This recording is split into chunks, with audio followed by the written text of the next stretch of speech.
Right.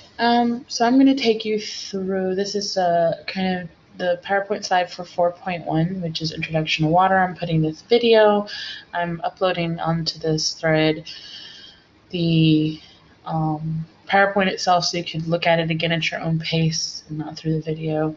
And I'm also putting up the 4.1 review guide. Same thing for the review guide. If you failed a quiz for Introduction to Water and or anything along those lines. So this is taking you pretty much through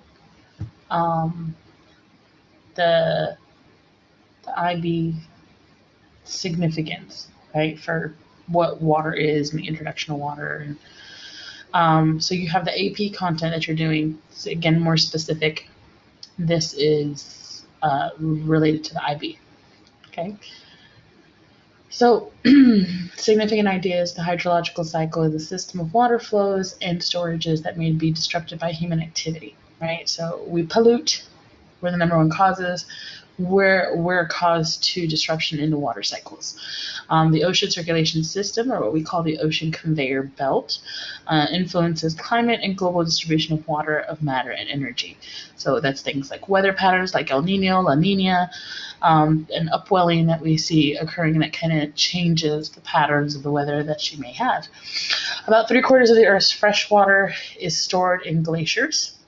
So remember, climate change occurring, melting of those glaciers are actually introducing more fresh water into water systems. We are losing much of that increases in, due to the increase in that global warming. Okay. So here are some big questions that need to be addressed. What strengths and weaknesses of the system's approach and the use of models have been revealed through this topic? To what extent have the solutions emerging from this topic been directed to preventing environmental impacts, limiting the extent of environmental impacts, or restoring systems of which the environmental impacts have already occurred? The key word there is to what extent have the solutions. So it's about focusing on the solutions in order to restore those hits of those points in the system. How are these issues addressed in a topic of relevance to sustainability or sustainable development, and in what ways might the solutions explored in this topic alter the predictions of the state of human societies? All right. And the biosphere some decades from now, so in the future. More horological cycles, hydrological cycles cross international boundaries. How does this affect the management of water? Identify solutions to the impacts of agriculture, deforestation, and urbanization of the hydrological cycle. And can agricultural deforestation and urbanization allow for natural functioning of the hydrological cycle?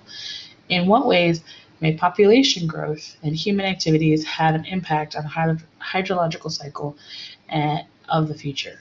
Okay, so those are kind of the ideas that you're supposed to know. These are your understandings. These are things that you need to know. These are things that will be on your test. I don't usually go over these because we don't have time. So here's me going over each of these so you know, what do I need to know for the test? I need to know these things, and they're right here written out for me. So you know that solar radiation drives the hydrological cycle. Fresh water makes up only a small fraction of approximately 2.6 by volume of the Earth's water storages.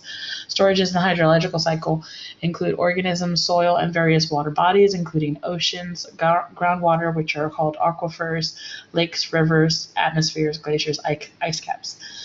Flows in the hydrological cycle include evaporation, sublimation, condensation, convection, wind-blown movement, precipitation, melting, freezing, flooding, surface runoff, infiltration, percolation, and stream flow or currents. Human activities such as agricultural, deforestation, and irrigation have a significant impact on surface runoff and infiltration. And ocean circulation systems are driven by differences in temperature and salinity. The resulting differences in water densities drives the ocean conveyor belt, which distributes heat around the world and thus affects climate. You need to make sure that you can also discuss human impact on the hydrological cycle and construct an analysis of hydrological cycle diagram. So know the cycle, the hydrological cycle, all right? So globally, 1.2 billion people live in areas with inadequate water supply. We are fortunate enough to live in a country where we turn on our tap water and there it is. For 1.2 billion people that live on this planet, it is a struggle to find fresh water in order for them to survive. You have to keep in mind that this is such a basic need that we have that other countries struggle to even fathom. Seeing what we have would astonish them. Water keeps us alive. It moderates climate, sculpts the land. When you see things like the Grand Canyon, that was all because of Colorado River, which is one river that runs through it over a long period of time, removes and dilutes waste and pollutants, and moves continually through the hydrologic cycle. Earth's water budget is only about 3%. The water on our planet is fresh water. The rest, 97%, is salt water, which is not usable for us in order to consume. 69% of fresh water is in polar ice caps and glaciers. 30% is in groundwater, which is in aquifers, like little that's stored in porous rock that you're able to tap into and kind of like an underground lake, and you're able to kind of pull that out from the rock that it's kind of sitting in. The remaining 1% is lakes, rivers, swamps, and the atmosphere. So only 1% of the water that we see, like in lakes, when you go out, there's a little pond or river, that's only the 1% of the fresh water that's on Earth. So distribution of Earth's water. So you can see oceans are 96.5%. Then you have your fresh water. And then you have what's called saline groundwater, which is, again, the aquifers. Groundwater, glaciers, and ice caps in our freshwater. So this one here is the total. This one is showing their freshwater, that most of it is found in glaciers and ice caps, groundwater, and then the surface, like we just said. Surface water and other freshwater. So again, snow and ice caps. You're going to see that in lakes, and it kind of breaks it down. I think it's atmosphere. Biological water, aka humans and animals and things like that, that you have water in you, and that's part of it. About 41% of the world's population live in river basins that do not have enough fresh water. Many parts of the world are experiencing rivers running dry, lakes and seas shrinking, falling water tables from overpumped aquifers. If we are going to continue this online stuff longer, you're actually going to have a small little mini project where you're going to actually have to video yourself doing a presentation, which is kind of a presentation based on some water systems. So we have certain water areas that are very, you can see like the shrinkage of how much water there used to be in certain lakes and rivers and streams that people rely on, and that now, because of climate change, has kind of shrunk down. And what has caused those things to shrink besides just climate change? There's also other human involvements that have altered freshwater availability. So here's a projection that is 2007. There was about 1,601. This is population living in river basins with severe water stress. So you can see as the years are going by, stress meaning not being able to have available clean water to use. So as the years go up, it's predicted by 2050, we're going to see more people having difficulty finding fresh water or being able to use fresh water in the future. Okay, so solar radiation drives the hydrological cycle. It creates the whole cycle of evaporation, condensation, precipitation, percolation, all of that kind of stuff that you're going to see. So first is insolation. So that adds energy to liquid water, transforming it into a gas or water vapor through evaporation. So insolation is the sun coming into the earth, heating up that water. Then that water goes through the process of evaporation. That goes and turns it in liquid into a gas that goes into the atmosphere.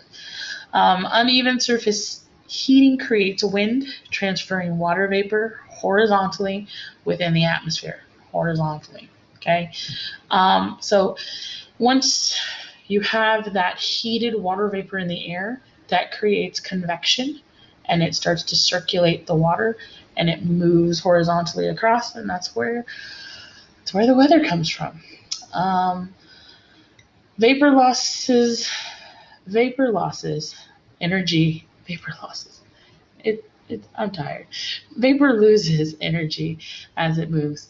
So we have condensing and eventually fall as precipitation. So eventually it condenses, which means condensing means that you're taking your air particle or water particles that are a gas and turning them back into water. When it turns back into liquid water, it becomes heavier enough in the mass that then in the atmosphere that it then turns into precipitation, which is the actual falling of liquid rain from the atmosphere to the ground. Okay? So this kind of just shows you, this is a system model that shows you the atmosphere, and it shows you how much, kind of based on area that you would have in a typical cycle. The atmosphere turns to precipitation, which goes to the oceans. You also have the oceans, and that will turn to evaporation that goes back into the atmosphere. The atmosphere then goes into precipitation, which goes back into the land. The land will then have either go into the groundwater or the runoff that goes back into the ocean, and then some of that goes onto the land also goes into evaporation and transpiration, right? That's the leaves and the plants that use the water. They will evaporate that water from their leaves, and that's what we call transpiration. We've talked about that before. So make sure you know these terms, right? This is a really terrible slide, but it's kind of just showing you, again, where everything is found, right? So the atmosphere based on the ocean. Obviously, the ocean and the groundwater and the ice caps are the big ones that contain the most amounts of water overall. There's a really good, in your cognitive reading for 4.1, there's a very good cycle for the water cycle. Make sure to go ahead and use that one besides this. Let's get through this. Okay. So this is telling you to construct a system diagram of the hydrological cycle to include flows, storages, transformations, and transfers.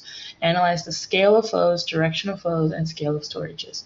I'm not going to have you, not requiring this for you to turn in or anything like that. However, you are expected to know it. Okay, so I would say go through it on your own, try it on your own. There's, again, a really helpful diagram that's in your cognitive to help you kind of go through it. So you have your storages, which is your organisms, your oceans, your groundwater aquifers, your lakes, your soils, your rivers, your atmospheres, glaciers, and ice caps. Your flows, that's how something moves from one to the other, right? With that, it can change states of matter. Okay, so evaporation, transpiration, sublimation, evaporation, there's only twice, condensation, advection, which is our wind, because it's not convection, because wind is going to transfer horizontally. So we call that advection. Precipitation, surface runoff, infiltration, percolation, which is going into the soil, stream flow, currents, flooding, freezing, melting. All right, so make sure you know where all of these terms mean, and make sure you're able to show the direction of the flows and the scale, meaning where is most of the water being changed from one to the other. So for instance, oceans have the largest body of water where you're going to see the greatest amount of evaporation that turns into the atmosphere.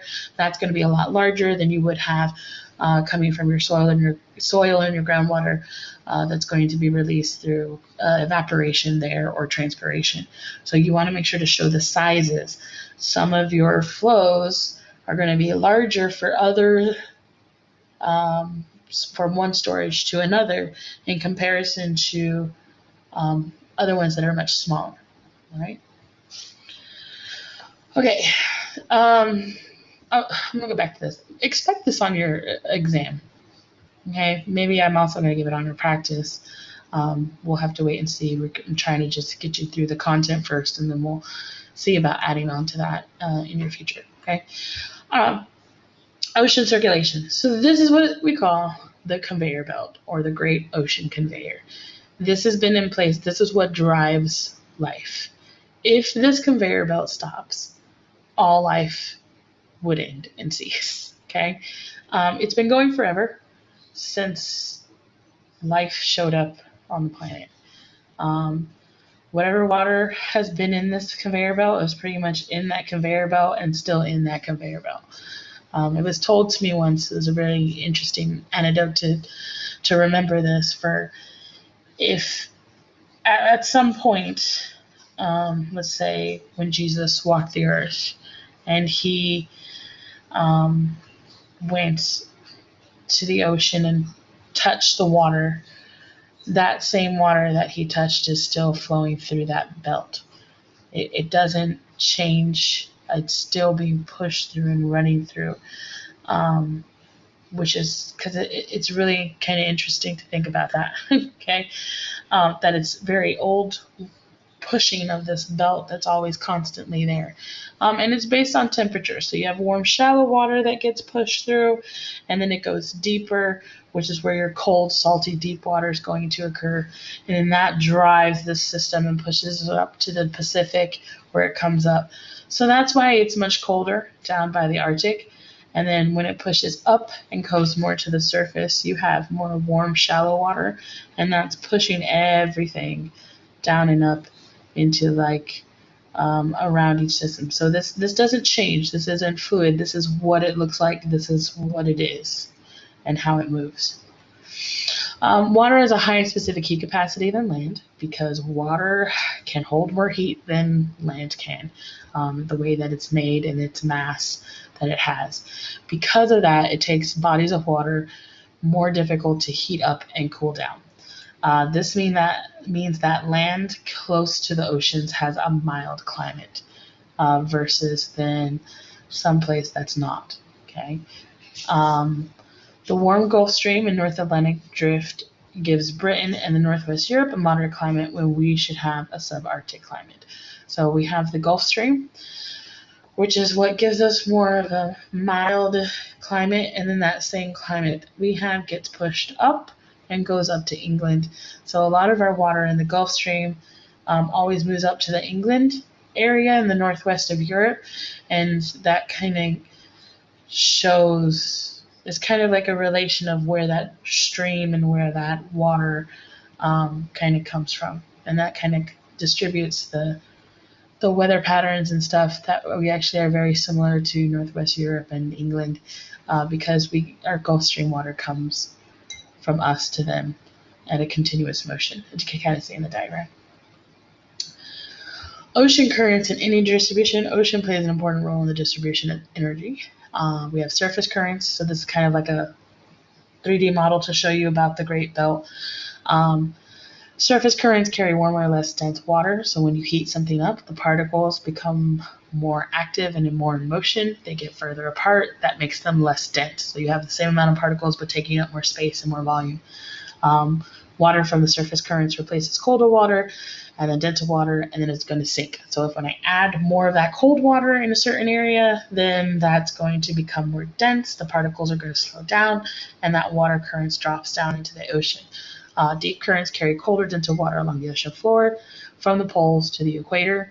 From the deep ocean rises to replace leaving in surface currents. This is what we call upwelling. So when we take this deep water, bring it up, that's called upwelling. So it occurs when cold water moves up to replace the warm water. Downwelling, obviously, is when the warm water moves down to replace the cold water. So up, down, okay? El Nino. I know you heard it before, but what is it? So it is what we call the Southern Oscillation, which is a phenomenon in the Pacific that has global consequences. So what happens in the Pacific, it kind of drives different climate things that happens all around the world. So a normal situation is the one at the top. So this is where you'll see in North America, where we have the jet stream, and then we have the subtropical jet, that in the mid-Atlantic jet that kind of drives normally, right? We have our regular storms, it comes through. You can see off the coast here where it's cooler waters in South America that's pulling into the cold waters of the Pacific, and then you have a lot of winds. This is coming from the Earth's spin, so these are normal winds, which is the Coriolis effect, and then that brings into these heats into this part of like Australia where you're going to see a lot of sea level and higher temperatures, which creates what we call low pressure. So when you have higher temperatures, it pushes everything away and everything's very less dense on the surface, and that means you don't have enough you don't have as much pressure pushing down on you, which means you're not going to have as many storms or things like that. Everything's kind of pushed away is the way to think of it. Now, when El Nino occurs, El Nino is kind of think of it as an upwelling sort of event. So you can see the differences here. When we have those waters that are actually going to be, what El Nino is heating the water more in a specific area. When the water is heated more and you have more warm water that runs across the belt versus cold water, you create an El Nino situation. So you can kind of see here where this is kind of intermediate cooler water. The El Nino event is taking that warmer water and bringing it and upwelling it across the entire Pacific. When you do that, you can see that you're changing kind of the trade winds here that are actually becoming a lot more weak. And then you can see how you're changing kind of all of the different jet streams, especially in the North American mid-altitude jet stream, where you can kind of see that the average winters now are going to actually become a lot warmer. It's a lot more wet in our area because of the stream that you can see. We can also see a lot more warmer water off the coast of South America. This warm water, first of all, here, you can see that you're going to have a lot more pressure. Because of that pressure, you're going to see a lot less rain. That's where Australia is going to have a lot more droughts. And that's where you're going to see more increase in forest fires and wildfires like we have been seeing, because currently right now they are in an El Nino event. That's why Australia is so dry right now, is because of El Nino, and then with other climate change issues that created the conflagration of fire and bushfires that occurred in Australia.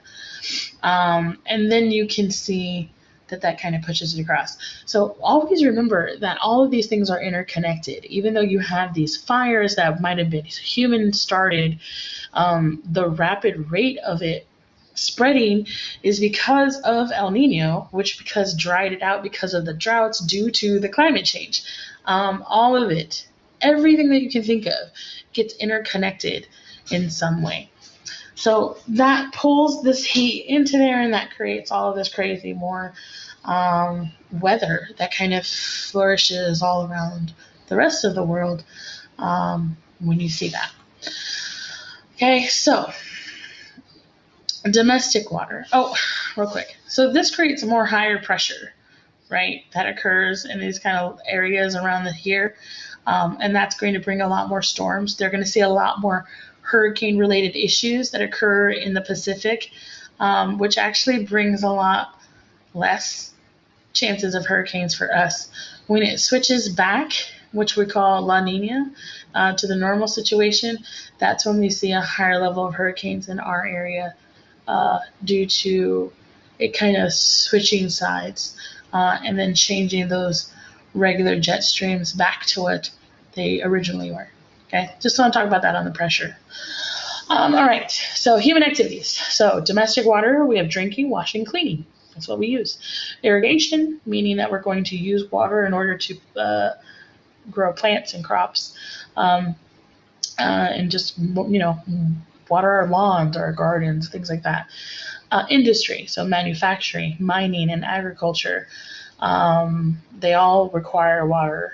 Especially like in mining, you want to separate things out. Manufacturing cools machines down.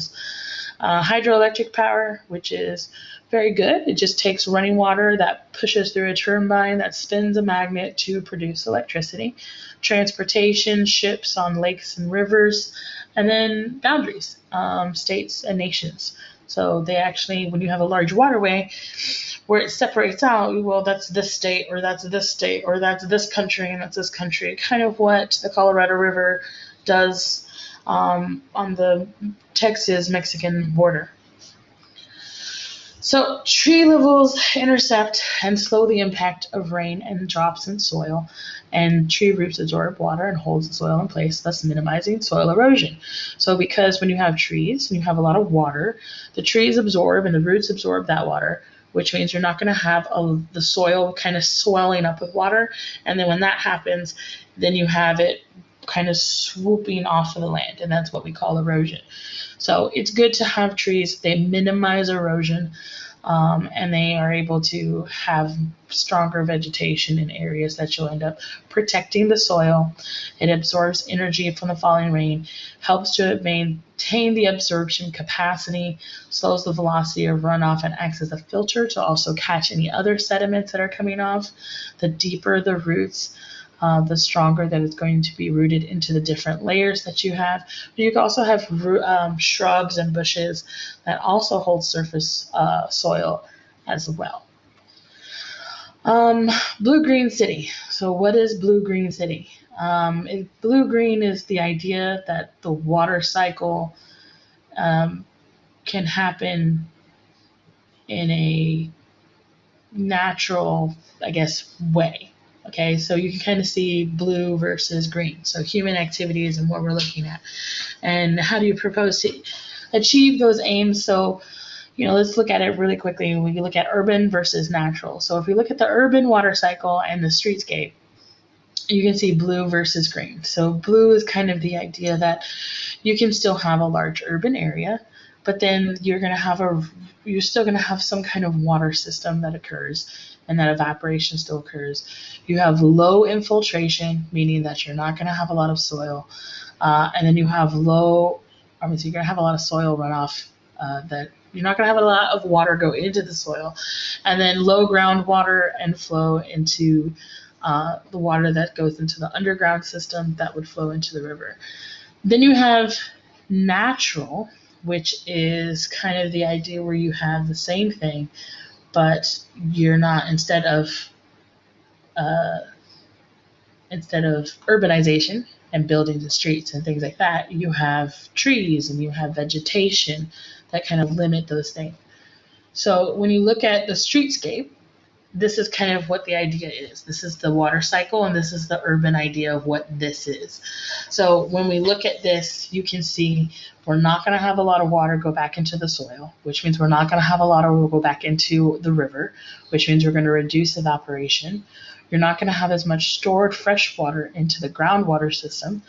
That also goes back into the river, again, reducing condensation that occurs. So you're kind of limiting the energy flow within the water cycle because you've reduced all of those trees and all of those vegetations that kind of hold the water in the system. So this is the modern idea of what that looks like. These are places where really condensed cities that you don't see a lot of green in. I grew up in Southern California, and a lot of places look like this. They're kind of changing now to be more natural, but there are places where it's just overrun, it's just completely urbanized, and that kind of reduces the amount of water infiltration and how it rains and weather patterns and things like that. So the idea here is that blue promotes green. Okay, more water promotes more green adds more water into the energy. So in our natural environment, it's the basic water cycle, but you're seeing high infiltration in the groundwater. That means you have higher rivers that are going into that, introducing more evaporation. You also have more evaporation or transpiration from the trees going into condensation, promoting growth in vegetation because your vegetation is actually absorbing more of the water into that water cycle. And then this would be what it would look like. Obviously, one is more preferred over the other. So again, having those trees, not only for intrinsic values, but also for maintaining and reducing soil erosion, increasing filtration of water into groundwater systems that go back into the rivers, are all very good things. You can still have a city and still have the water cycle and system in your mind in order to promote blue-green city. Okay. So to consider, extraction of water from storages. So this is the human impact. So we like to take water from the storages.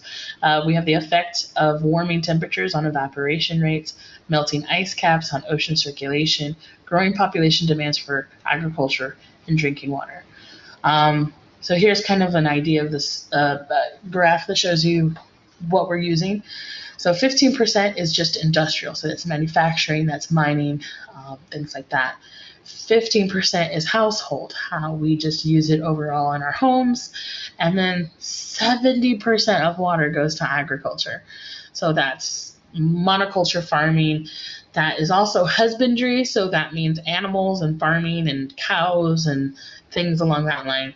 And this kind of shows you what this kind of shows you what everybody is using. So you can see kind of all of the different, this is based kind of like on our ecological footprint of how much we're actually consuming. And so China is a very big point because they have a large population. Same with Brazil. United States, one of the largest chunks, based, even though some of these countries are a lot larger than we are, but we're still consuming a lot more water than the same amount of water versus somebody who's 2 to 3 times greater in population than we are, which is meaning that we're using a lot more than we need to be using. Okay, flooding. Okay. So flooding occurs when you don't have trees. Okay, so deforestation is going to lead to more soil erosion, which means you're not going to have a lot of infiltration, and that means you're going to have a lot more flooding that's going to occur.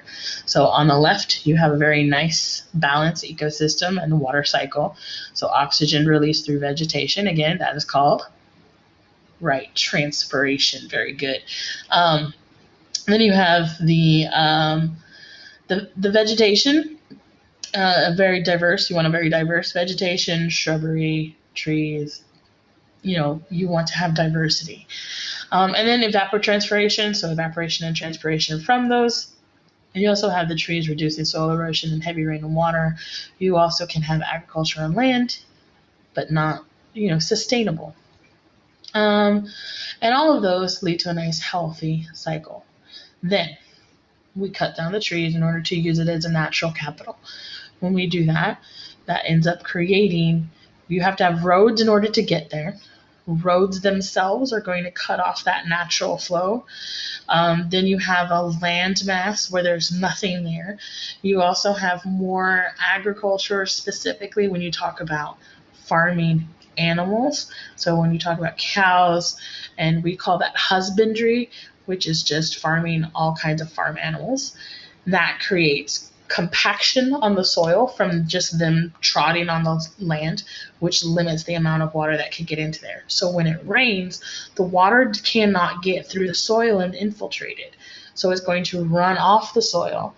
And when it runs off, it's taking everything with it. It's taking all the cow manure, it's taking all of that grossness, and then it washes it right into the water system.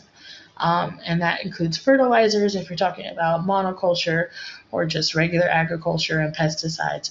All of that gets washed in to the water system, where you have other issues that occur, like you see for the Great Barrier Reef. All of those sediments and that soil and that pesticides and pollution of manure and fertilizers all get washed out into those sections. So that comes to the pollution. Fertilizers, heavy metals, sewage, contaminant water sources. A world ban study said 4 major rivers near Dhaka receive 1.5 million cubic meters of waste every day from 7,000 industrial units in surrounding areas, and another 0.5 million cubic meters from other sources. So this is a place in India, specifically near Bangladesh, and the population of India is very great, but also the poor population due to the caste system that is in India, where you have very, very rich and very, very poor. with very, very poor and so much population, it's very difficult to contain pollution that occurs from people. And so when you look at this, where you're thinking that you have 1.5 million cubic meters of waste every million, okay, every single day, um, it's astonishing. So this is kind of just pictures of parts of the river, and this stuff is showing up every single day. Groundwater usage. So groundwater is important because that's another access for fresh water, specifically in places that don't have coastal systems or don't have a lot of lakes and rivers that are very usable.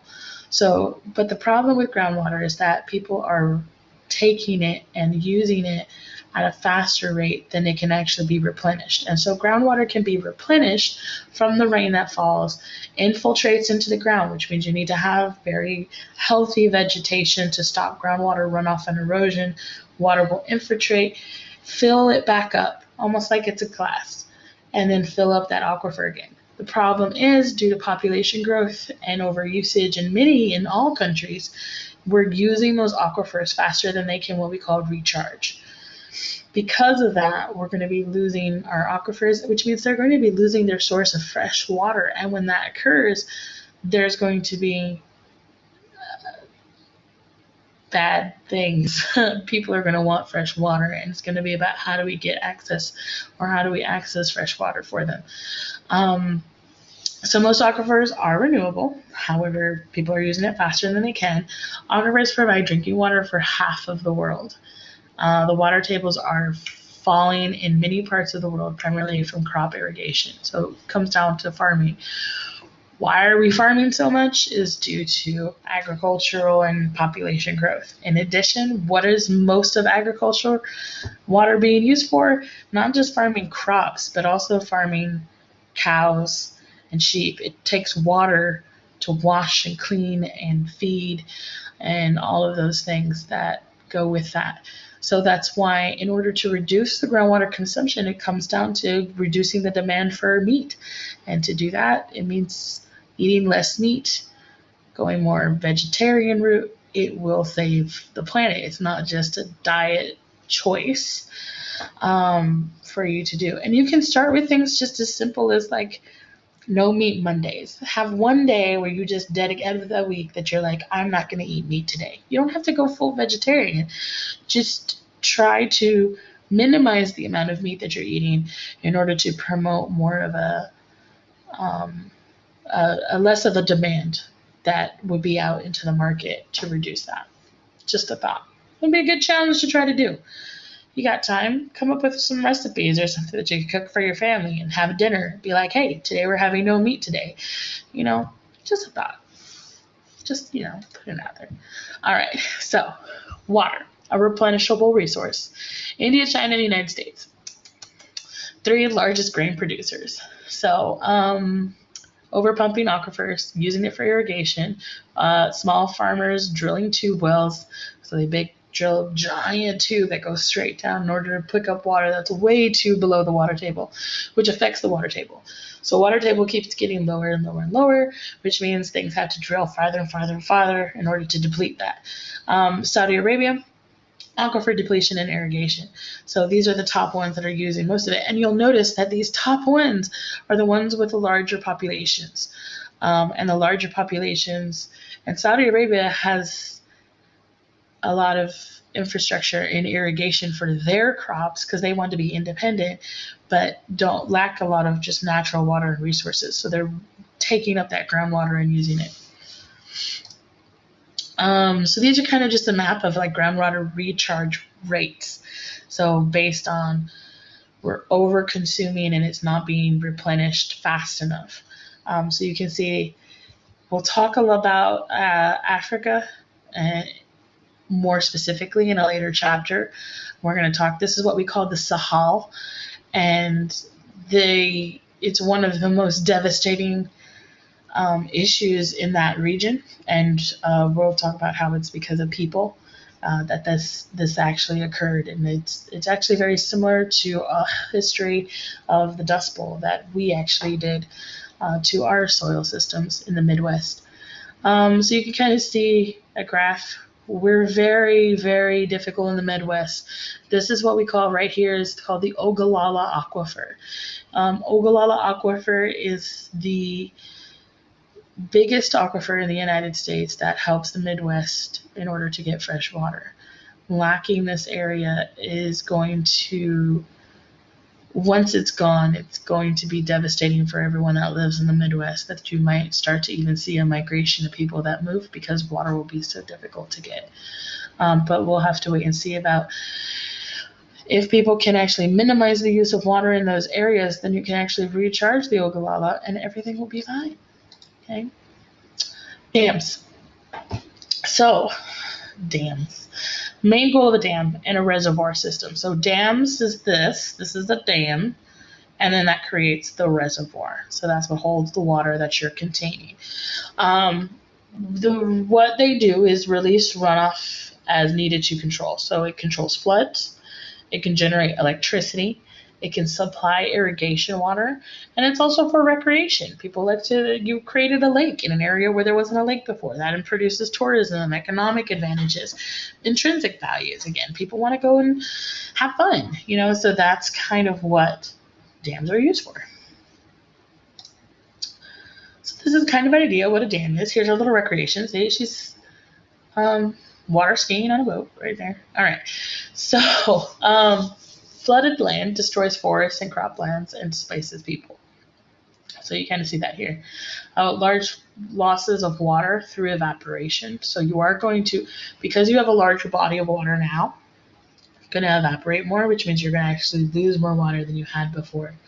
It deprives downstream cropland and estuaries of nutrient-rich salt.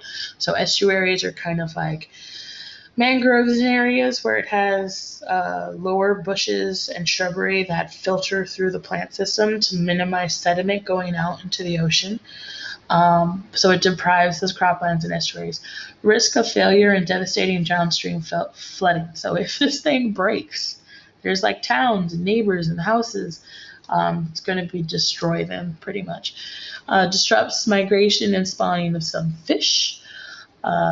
So you're ruining their natural spawning cycles and things like that. That's going to occur.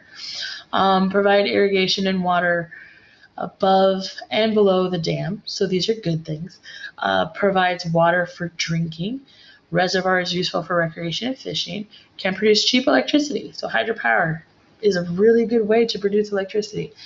And then reduces downstream flooding of cities and farms. So if this wasn't here, it could actually increase the amount of flooding that you would see. But again, if this breaks, it's definitely going to flood to the point where it's catastrophic.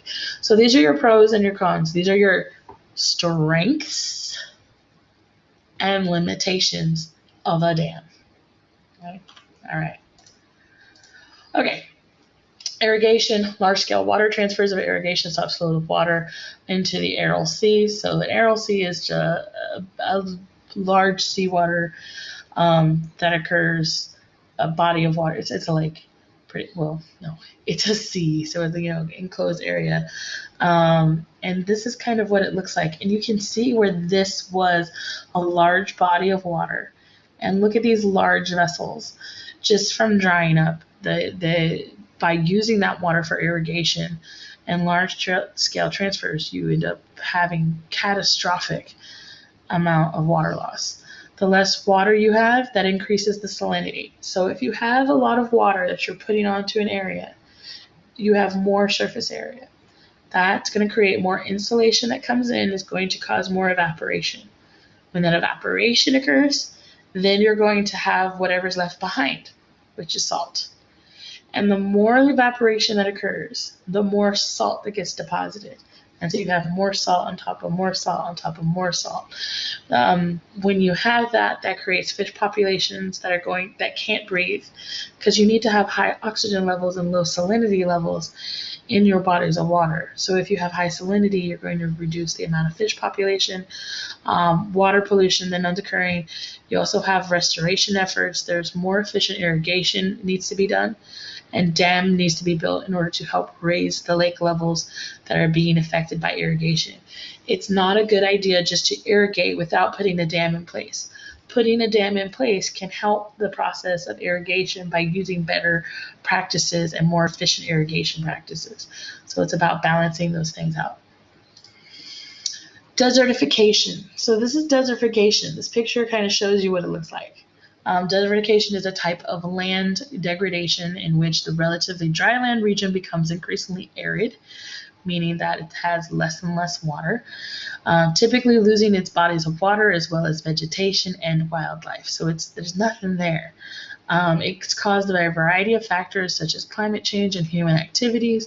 It actually breaks up the land. So when you see these fragments and how this looks, these little shapes, nothing can really grow on this land. So you can see all the shrubbery is mostly dead or gone, which means there's going to be no biodiversity going to show up because there's no vegetation and biodiversity for them to utilize as habitat to increase those species. So it's called desertification. And this now becomes topsoil that's going to be completely useless, has no nutrients in it, no water can be infiltrated in it. If it does rain, it's going to increase erosion and just swoosh and take off the topsoil and transport it someplace else. So desertification is just the complete degradation of land. It's not usable anymore. So this one is the desertification. So it's kind of showing you where this has occurred. And again, here it is. Look at northern Africa. You're seeing this giant region of desertification where it's compromised all of the terrestrial area. This is what we call hyper-arid. Hyper-arid, meaning that there's no agriculture happening in this area. If there's no agriculture happening in this area, that means there's no food being grown for the area. No food means that they're hitting famines and starvations, and now we're going to look at the populations and see what's happening to them. So this is northern Africa. That's the Sahel region. So this is what we will be talking about this a little bit more in detail. We're going to be doing a case study on Sahel. It's devastating, but we should need to look at Sahel, figure out solutions that we can provide for them, and then also think about, well, this could happen in other regions. If you look just to us, you can see that there's just in the north of lower Mexico, near what we call the Oaxaca Desert, we're also seeing a lot of desertification occur. We can also see a lot of semi-aridness that's happening within our country and where that's occurring. So that just gives you an idea. Desalination is removing salt from seawater. So that is a good thing if you have high levels of salination that's already there. We have what's called distillation. So distillation is where we evaporate water, leaves the salt behind. We have reverse osmosis, microfiltration, which uses high pressure to remove the salts. So the problem with that is it's very costly. In order to do that, it kills the organisms that are there and it creates briny wastewater. So briny wastewater is like organisms and salty organisms that kind of get left behind that are kind of dead. And that's why it's kind of called waste. There are 14,450 plants in 125 countries, and Saudi Arabia has the highest number of those that occur. So, and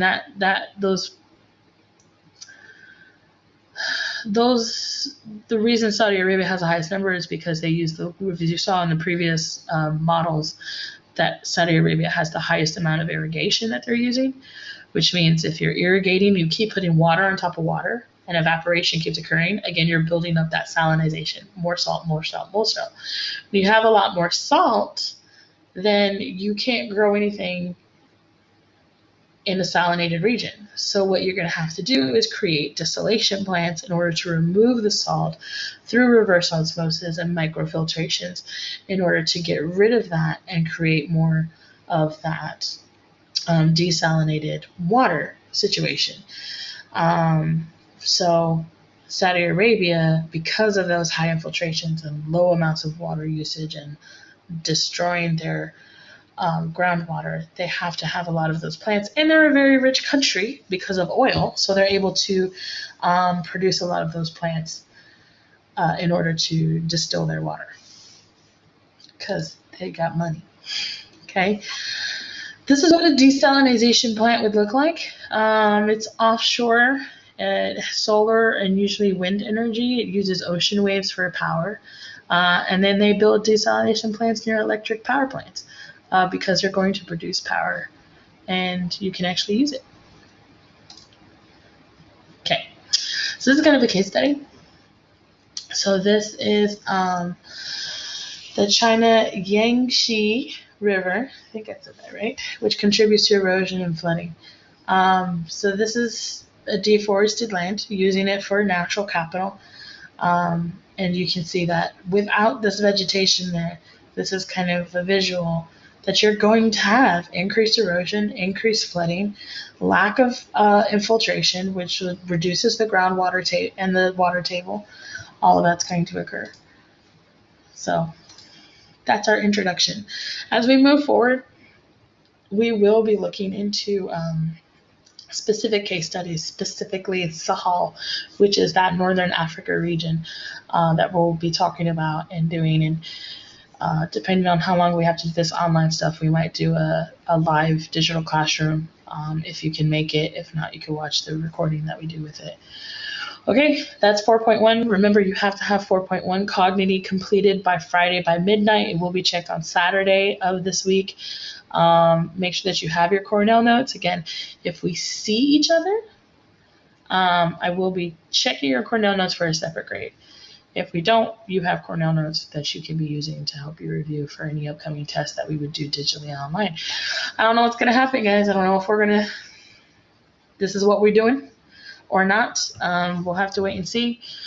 Yeah, so that's reality. Or what we're living in. Hope you guys are safe. And please, again, if you have any questions, comments, or concerns about anything that you're working on this week, please contact me. If you have any questions about anything on here, or just general questions that you're like, oh, that's interesting, I want to, Miss Stone, what about this? For the good of the group, go ahead and put it in. I'm here to help. I'm here to comment. If you have any questions about any of that, please, please, please let me know so that I can get back to you. I can get back to you individually or address it as a whole class. Whatever you guys want, but you make sure that you're managing your schedules this week. Make sure you're keeping up with the work that you have to get done. Get those things finished. If you have not done your IA for Miss Riley Brown, please get that in as soon as you can. IAs are due very, very soon. You need to make sure that those are going in.